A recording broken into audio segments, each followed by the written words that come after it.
Hello, আসসালামু আলাইকুম everyone. কেমন আছেন আপনারা সবাই? আমি আলহামদুলিল্লাহ ভালো আছি। আশা করছি আপনারাও ভালো আছেন। তো আজকে আমি চলে এসেছি খুবই নতুন একটা জিনিস নিয়ে। তবে আমরা ক্রসিং এর মাধ্যমে নতুন ভেরিয়েশন আনতে পারি। মানে একটা প্ল্যান্টের ভিতরে কিভাবে ক্রসিং করার মাধ্যমে আমরা ডিফারেন্ট কিছু পেতে পারি, তো সেটাই আজকে জানাবো। তো আজকে আমি আপনাদেরকে আমাদের ক্যাম্পাসের যে গ্ল্যাডিওলাস ফ্লাওয়ার লাগানো হয়েছিল, তো এটাতে আমরা ক্রসিং করেছিলাম। তো ক্রসিং করার মাধ্যমে আমাদের কিছু ভেরিয়েশন এসেছে নাকি বা সিড ডেভেলপ করেছে নাকি, তো এগুলার পরবর্তী প্রসেসিং কি, তো এগুলাই আজকে আমি দেখাবো। আশা করছি ভিডিওটা আপনাদের জন্য অনেক হেল্পফুল হবে, কারণ আপনারা যারা ফুল বলেন, ফ্লাওয়ার বলেন বা এগুলোর ভিতরে ভেরিয়েশন আনতে চাচ্ছেন, তো তাদের জন্য আশা করছি যে ভিডিওটা অনেক হেল্পফুল হবে। তো চলেন ভিডিওটি কন্টিনিউ করা যাক। এখন আমরা গ্ল্যাডিওলাস লাগিয়েছিলাম, আর তারপর আমরা এটাকে ক্রসিং করেছি। ক্রসিং করার পরে যে আমাদের ফ্রুটটা ডেভেলপ হয়েছে, এখান থেকে যে সিডটা হয়েছে, তো এই সিডগুলো নিয়েই আজকে কাজ করছি। তো এখানে এটা হচ্ছে G4 এবং কি G12, মানে এই দুইটার ভিতরে ক্রসিং করা হয়েছে। জি দ্বারা আমরা গ্ল্যাডিওলাস বোঝাচ্ছি, G4 ভ্যারাইটির সাথে আমরা G12 ভ্যারাইটি ক্রস করেছি। আর এই G1টা ফার্স্টে লেখা হয়েছে কারণ এই G1টা হচ্ছে ফিমেল আর G4টা হচ্ছে মেল।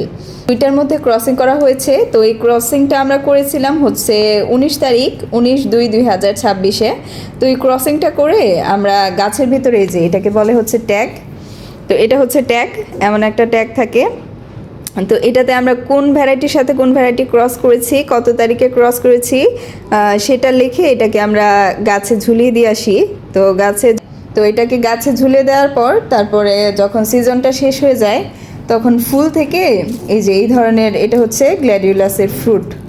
তো এই ধরনের ফ্রুট ডেভেলপ করে থাকে ফুল থেকে গ্ল্যাডিওলাসের। ফিল্ডে যখন গ্ল্যাডিওলাসের সিজনটা শেষ হয়ে যাবে, তারপর আমরা এগুলোকে কালেক্ট করেছি। মানে যেই ভ্যারাইটির সাথে আমরা ক্রস করেছিলাম, প্রত্যেকটা খামে আমরা আলাদা আলাদা করে এগুলোকে কালেক্ট করেছি। কালেক্ট করার পরে এগুলোকে আমরা সংরক্ষণ করেছি। শুধু একটাই না, আমরা এই যে অনেকগুলো ক্রসিং করেছি। যেমন এটা হচ্ছে G9 ভ্যারাইটির সাথে G4 ভ্যারাইটি ক্রস করা হয়েছে, G1 এর সাথে G4, G1 এর সাথে G9, G12 এর সাথে G4, মানে এমন অনেকগুলো ক্রসিং করা হয়েছে। তো এই ক্রসিংগুলো করার মাধ্যমে আমরা ভেরিয়েশন ডেভেলপ করতে পারি। গ্ল্যাডিওলাসের সিজনটা শেষ হয়ে গিয়েছে, এগুলোকে আমরা আবার তুলে নিয়ে আসছি, মানে ফিল্ড থেকে কালেক্ট করেছি, কালেক্ট করে একটা খামে সংরক্ষণ করেছি। সংরক্ষণ করার পর তো এটা হচ্ছে ফ্রুট, দেখতেই পেলেন। তো এটাকে আমরা ড্রাই করেছি 2-3 দিন। ড্রাই করার পর এখন এই ফ্রুটের ভিতরে যে সিডগুলো রয়েছে এগুলোকে আমরা আলাদা করব। তারপরে আরও প্রসিডিওর রয়েছে, এগুলো কমপ্লিট করার পর এটাকে আমরা মানে ফিল্ডে লাগাবো। তো এই প্রসিডিওরগুলো দেখা যাক যে কী কী প্রসিডিওর মাধ্যমে আমরা এটার থেকে সিড কালেক্ট করি, তারপরে সিডগুলোকে কিভাবে মিডিয়ায় ট্রান্সফার করতে হবে বা আর কি কি করতে হবে। এটা হচ্ছে গ্ল্যাডিওলাসের ফ্রুট, আর এই যে ফ্রুটের ভিতরে দেখতে পাচ্ছেন আপনারা কতগুলো করে সিড রয়েছে, দেখা যাচ্ছে অনেকগুলো সিড। গ্ল্যাডিওলাসের ফ্রুট থেকে আমরা সিডগুলো আলাদা করে ফেলেছি, দেখতেই পাচ্ছেন সিডগুলো। আর সিডগুলো দেখতে কিছুটা কেমন লাগছে বলেন তো আপনারা? তো এই সিডগুলোর ভিতরে কোন সিডগুলো ভায়াবল এবং কি কোন সিডগুলো ভায়াবল না, এটা আপনারা কিভাবে বুঝবেন এটাই এখন দেখাবো। তো এই যে দেখতেই পাচ্ছেন এখানে যে আমি 4টা সিড নিয়ে নিয়েছি। এই তো এগুলাকে হাত দিলে দেখা যায় যে সিডগুলো হাতের ভিতরে একদম বেজে যাচ্ছে, আবার এগুলোতে হাত দিলে দেখা যায় যে এর ভিতরে কোনো সিডই নেই। তো এগুলো হচ্ছে ভায়াবল সিড আর এগুলো হচ্ছে নন ভায়াবল সিড। মানে ভায়াবল বলতে আপনার এগুলোতে ফুললি সিড ডেভেলপ করে গিয়েছে, এগুলো জার্মিনেশনে দিলে এগুলো জার্মিনেট করবে, দেখেই বোঝা যাচ্ছে। তো আপনারাও এইভাবে কোনগুলো ভায়াবল কোনগুলো নন ভায়াবল এগুলোকে জার্মিনেশনে দিবেন। 1 টাইম কাপ, এর ভিতরে আমরা সিডগুলোকে জার্মিনেশনে বসাবো। তো জার্মিনেশনে বসানোর আগে আমরা যেই ভ্যারাইটিগুলো ক্রস করেছি, মানে যেই সিডগুলো এখানে আমরা দিব, তো সেটা লিখে নিতে হবে। যেমন এখানে আমরা G4 আর হচ্ছে G12 এটার জার্মিনেশনে বসাবো, আর জার্মিনেশনের ডেটটা আজকে যেহেতু বসাবো, তো আজকের ডেটটাই দিয়ে দিয়েছি।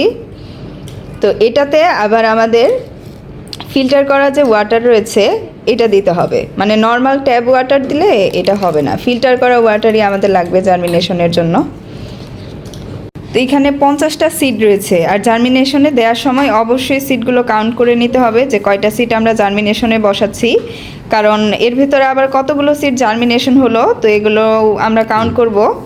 তো এর জন্য এখানে আমি 50টা সিড কাউন্ট করে নিয়েছি, যেগুলো ভায়াবল সেগুলো কাউন্ট করে নিয়েছি। এখন এই সিডগুলোকে আমরা এই ফিল্টার করা ওয়াটারে দিয়ে দিব। আপনারা চাইলে যে কোনো জারেই বসাতে পারবেন, কিন্তু পানিটা যাতে অবশ্যই ফিল্টার করা হয় সেটা দেখে নেবেন। সিডগুলো আমরা এই পানির ভিতরে দিয়ে দিচ্ছি। তো সিডগুলো কিন্তু ডুববে না, কারণ হালকা যেহেতু ডুববে না, এগুলো ভেসেই থাকবে। 50টা সিড দিয়ে দিয়েছি। তো এটাকে এখন আমরা 2 সপ্তাহের মতো এইভাবেই রেখে দিব। তারপর এখান থেকে একদম জার্মিনেশন হয়ে প্লান্ট ডেভেলপ করবে।